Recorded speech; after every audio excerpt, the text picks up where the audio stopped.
qui dépasse les limites, avait osé affirmer, déclarer que ses ancêtres n'avaient pas de valeur marchande, alors que les esclaves avaient une valeur marchande. Et il continuait en disant que nous pouvions, en sous-entendu, nous les afro-descendants, estimer que nous étions beaucoup plus heureux du temps de l'esclavage. Nos parents, nos ancêtres étaient beaucoup plus heureux du temps de l'esclavage que les siens. Je pense qu'effectivement, c'est une déclaration qui va à l'encontre de la loi Taubira. C'est une déclaration particulièrement dangereuse. Et c'est pourquoi, au nom du MIR, Mouvement international pour les réparations, j'ai formulé une plainte avec mes avocats contre M. Roger de Jaham depuis 2011. Il se trouve qu'aujourd'hui, le juge met en examen M. Roger de Jaham pour apologie de crimes contre l'humanité, incitation à la haine raciale, et aussi, j'ose ajouter, pour négationnisme, parce que ce juge a tout à fait raison, et il s'est montré particulièrement courageux. Cela veut dire pour nous que le droit français commence à reconnaître que nous étions des affranchis et nous commençons à sortir de notre statut d'affranchis. Tout le monde Kavini Moun. Et je crois que le MIR va poursuivre jusqu'au bout.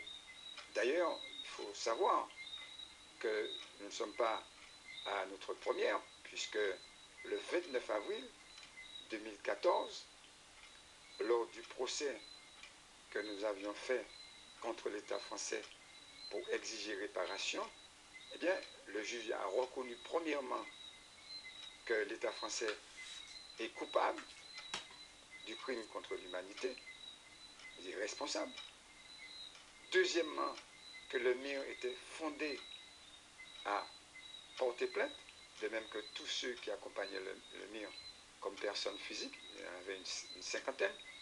Et puis, troisièmement, le juge, dans son jugement, reconnaît que la loi Taubira a une portée normative, contrairement à ce qu'avaient affirmé les juges de la Cour de cassation, la plus haute juridiction de l'État, qui avaient cassé le jugement en première instance et en appel, qui disait que Roger de Jaham et son comparse Hugues Despointes, en injuriant les afro-descendants, avaient commis une incitation à la haine et faisaient du racisme, les juges de la Cour de cassation avaient cassé.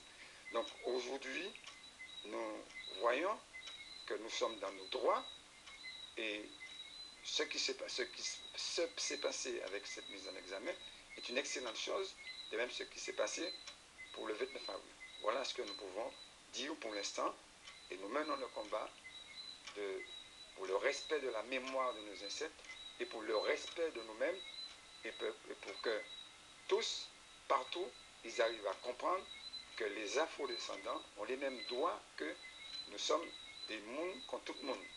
Ça, c'est très important pour nous.